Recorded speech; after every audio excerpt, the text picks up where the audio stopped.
ณเมืองติรุวนันตปุรัมคือที่ตั้งของวัดปัทมานภสวามีศาสนสถานโบราณที่เต็มไปด้วยเรื่องเล่าและตำนานเก่าแก่ในฐานะวัดที่มั่งคั่งที่สุดในโลกด้วยทรัพย์สมบัติมหาศาลและประวัติศาสตร์ที่ยาวนานกว่าพันปีสถาปัตยกรรมอันน่าทึ่งแห่งนี้ไม่ได้เป็นเพียงสถานที่สักการะบูชาทวยเทพเท่านั้นแต่ยังแฝงไว้ด้วยความลึกลับทั้งจากรูปเคารพอันประณีตพิธีกรรมที่ซับซ้อนและสมบัติล้ำค่าที่ถูกซ่อนไว้ในห้องใต้ดินปริศนา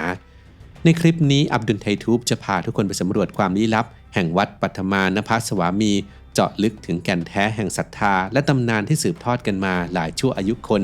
ณศาสนสถานที่ได้รับการเคารพสูงสุดแห่งหนึ่งของอินเดียยกระดับการดูแลสมองไปอีกขั้นขอแนะนำโอเมก้า 3 นอร์เวย์อัลตร้าแอสตาแซนทีนรุ่นใหม่ที่ผสานแอสตาแซนทีนสารสกัดจากสาหร่ายสีแดงซึ่งเป็นสารต้านอนุมูลอิสระที่ทรงพลังกว่าวิตามินอ e ีถึง100เท่าความพิเศษคือแอสตาแซนทีนสามารถซึมเข้าบำรุงสมองได้โดยตรงเพื่อช่วยปกป้องเซลล์สมองจากความเสื่อมโดยเฉพาะเริ่มดูแลสมองให้เหนือกว่าวันนี้กับ Clarity ศึกษาข้อมูลเพิ่มเติมได้ที่ clarity.asia/abdultubechannel หรือคลิกลิงก์ใต้คลิปได้เลยครับ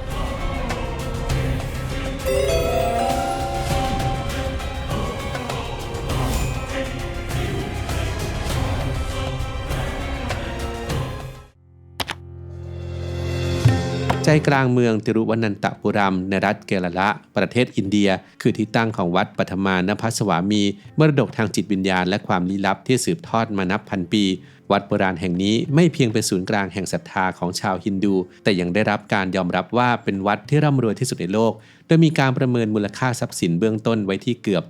7.17 แสนล้านบาททว่าหากประเมินรวมคุณค่าทางวรรณคดีและวัฒนธรรมแล้วมูลค่าที่แท้จริงอาจสูงกว่านั้นหลายเท่าจนไม่อาจประเมินได้ต้นกำเนิดของวัดแห่งนี้ยังคงคลุมเครืออยู่ภายใต้เงาแห่งการเวลาเนื่องจากไม่มีหลักฐานทางประวัติศาสตร์ใดที่สามารถยืนยันได้อย่างชัดเจนว่าใครคือผู้สร้างรูปเคารพดั้งเดิมขององค์พระปัทมานภสวามีนักวิชาการอย่างดร. L.A. ราวีวันมะได้เสนอทฤษฎีว่าวัดแห่งนี้อาจมีอายุย้อนไปถึงยุคกรียุคหรือกว่า 5,000 ปีมาแล้วแต่ยังคงขาดหลักฐานที่จับต้องได้มายืนยันตามตำนานที่ปรากฏในคัมภีร์สีมัตภควตัมพระพลรามพี่ชายของพระกฤษณะเคยเสด็จมาเยือนวัดแห่งนี้และได้ส่งน้ำในสระศักดิ์สิทธิ์ปัทมติรถัมซึ่งมีความหมายว่าน้ำพุดอกบัวพร้อมทั้งถวายเครื่องบูชาอันล้ำค่าทำให้สระน้ำแห่งนี้กลายเป็นสถานที่สำคัญทางศาสนาที่เป็นที่เคารพสักการะนอกจากนี้วัดแห่งนี้ยังเป็น1 ใน 108 ทิวยะเทสัมหรือวัดศักดิ์สิทธิ์ที่อุทิศแด่พระวิษณุตามความเชื่อของนักบุญอาวาซึ่งเป็นนักบวชชาวทมิฬโบราณการได้รับการจัดอันดับนี้ยิ่งตอกย้ำถึงความสำคัญทางจิตวิญญาณที่ไม่อาจปฏิเสธได้ของวัดปัทมานภสวามี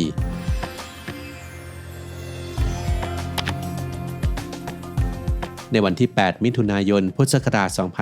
2568 วัดศรีปัทมานภสวามีเป็นศูนย์กลางของเหตุการณ์ครั้งประวัติศาสตร์เมื่อพิธีมหากุมภพิเศษกอันยิ่งใหญ่ถูกจัดขึ้นอีกครั้งหลังจากว่างเว้นไปนานถึง 270 ปี พิธีมหากุมภพิเศษกถือเป็นที่สุดของพิธีกรรมตามคัมภีร์อากมะซึ่งเป็นคู่มือโบราณของศาสนาฮินดูว่าด้วยการก่อสร้างวัดและการประกอบพิธีบูชาโดยเชื่อว่าพิธีกรรมนี้จะสร้างสะพานเชื่อมระหว่างโลกมนุษย์และทวยเทพผ่านเสียงสวดมนต์อันดังกึกก้องกลิ่นกำยานที่อบอวลและการชำระล้างรูปเคารพและยอดหอสูงของวัดด้วยน้ำศักดิ์สิทธิ์จากหม้อทองคำเพื่อปลุกพลังศักดิ์สิทธิ์และเปิดทางให้พรจากทวยเทพส่งมาถึงเหล่าผู้ศรัทธาแม้จะยังไม่ทราบอายุที่แน่ชัดแต่หลักฐานเก่าแก่ที่สุดที่พบนั้นย้อนไปถึงศตวรรษที่ 8 ซึ่งบ่งชี้ว่าวัดแห่งนี้อาจมีอายุมากกว่า 1,000 ปีทว่าโครงสร้างอันสง่างามที่เราเห็นในปัจจุบันนั้นได้รับการบูรณะครั้งใหญ่ในศตวรรษที่ 18 หลังจากเกิดเหตุเพลิงไหม้ครั้งรุนแรงในปี 1686 ซึ่งทำลายวัดไปเกือบทั้งหมดเหลือเพียงรูปเคารพหลักของพระปัทมานภสวามีเท่านั้นต่อมาในปี 1729 พระเจ้ามาตันดาวันมะกษัตริย์แห่งราชวงศ์แตรวันคอได้ทรงริเริ่มการบูรณะครั้งประวัติศาสตร์ซึ่งแล้วเสร็จในปี 1733 ผลงานชิ้นเอกจากการบูรณะครั้งนั้นคืออฏกันมันทปัมแท่นหินศักดิ์สิทธิ์ที่แกะสลักจากหินแกรนิตก้อนเดียวและรูปเคารพพระปัทมานภสวามีความยาว 18 ฟุตในปางอนันตสยนะซึ่งหล่อขึ้นจากหินสารครามจำนวน 12,008 ก้อนที่นำมาจากแม่น้ำคันทากีในประเทศเนปาลโดยเฉพาะ นับแต่นั้นเป็นต้นมาก็ไม่เคยมีการบูรณะหรือจัดพิธีมหากุมภพิเศษกที่ยิ่งใหญ่เช่นนี้อีกเลยจนกระทั่งปีนี้ซึ่งเป็นไปตามคำสั่งของศาลฎีกาอินเดียในปี 2560 ที่ทำให้ฟื้นฟูโครงสร้างและพลังศักดิ์สิทธิ์ของวัดโดยมีมหาราชาองค์ปัจจุบันแห่งราชวงศ์แตรวันคอมูลัมติรุนานรามาวันมะเป็นผู้นำในพิธี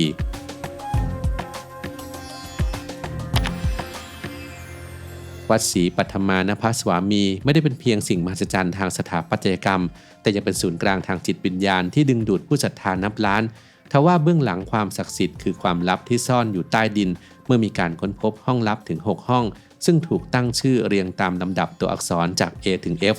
ห้องเหล่านี้ถูกปิดผนึกไว้อย่างแน่นหนาและไม่มีผู้ใดล่วงรู้ถึงสิ่งที่อยู่ภายในมานานนับศตวรรษจนกระทั่งปีพุทธศักราช 2554คำสั่งของศาลฎีกาอินเดียได้นำไปสู่การเปิดห้องลับ A เป็นครั้งแรกและสิ่งที่ปรากฏแก่สายตาของคณะสำรวจก็ได้สร้างความตกตะลึงไปทั่วโลกภายในห้องใต้ดินที่มืดมิดคณะสำรวจได้ค้นพบวัตถุโบราณกว่า 100,000 ชิ้นอาทิรูปเคารพทองคำบริสุทธิ์สูง4ฟุตประดับเพชรและมรกตบัลลังก์ทองคำสร้อยคอทองคำยาว9ฟุตทองคำแท่งและทองคำรูปพรรณน้ำหนักรวมกว่า1ตันกระสอบที่เต็มไปด้วยเพชรและเหรียญทองคำโบราณจากยุคต่างๆทั้งจากอินเดียจักรวรรดิโรมันและยุคนโปเลียนการค้นพบครั้งนี้ถูกบันทึกว่าเป็นการค้นพบทองคำและอัญมณีครั้งใหญ่ที่สุดในประวัติศาสตร์โดยมูลค่าทรัพย์สมบัติจากห้อง A เพียงห้องเดียวถูกประเมินไว้สูงกว่า 230,000 ล้านบาทซึ่งยังไม่นับรวมคุณค่าทางประวัติศาสตร์และโบราณคดีที่อาจสูงกว่านั้นอีกนับ10เท่าหลังจากนั้นห้อง C D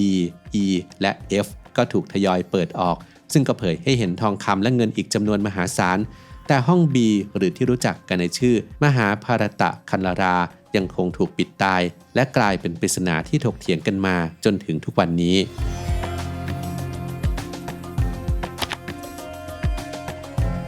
ห้อง B คือศูนย์กลางของปริศนาที่รายล้อมไปด้วยตำนานและความเชื่อนักโหราศาสตร์และผู้ศรัทธาในศาสนาฮินดูจำนวนมากเชื่อว่าห้องนี้ได้รับการปกป้องโดยพลังเหนือธรรมชาติและการพยายามเปิดประตูอาจนำมาซึ่งภัยพิบัติร้ายแรง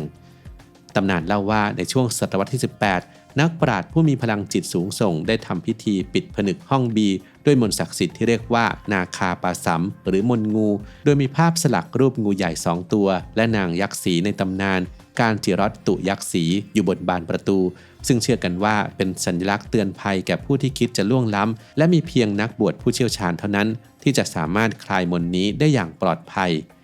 เรื่องเล่าที่สืบต่อกันมากล่าวว่าในช่วงทศวรรษที่ 1930 เคยมีกลุ่มโจรพยายามบุกเข้าไปในห้อง B แต่ต้องเผชิญหน้ากับฝูงงูพิษที่ปรากฏตัวขึ้นอย่างน่าสะพรึงกลัวจนต้องหนีเอาชีวิตรอดนอกจากนี้ยังมีอีกตำนานหนึ่งที่ระบุว่าเจ้าหน้าที่ของวัดเคยได้ยินเสียงคลื่นทะเลดังกึกก้องมาจากด้านหลังประตูเมื่อพยายามจะเปิดมันทำให้ต้องล่าถอยออกมาด้วยความหวาดกลัวบางคนจึงสันนิษฐานว่าห้อง B อาจมีอุโมงค์ลับเชื่อมต่อกับทะเลอาหรับซึ่งอาจเป็นกลไกป้องกันสมบัติในสมัยโบราณอย่างไรก็ตามตำนานและคำสาปเหล่านี้ยังไม่มีหลักฐานทางประวัติศาสตร์มายืนยันในปีพุทธศักราช 2554 หลังการค้นพบสมบัติในห้องอื่นๆได้มีความพยายามที่จะเปิดประตูห้อง B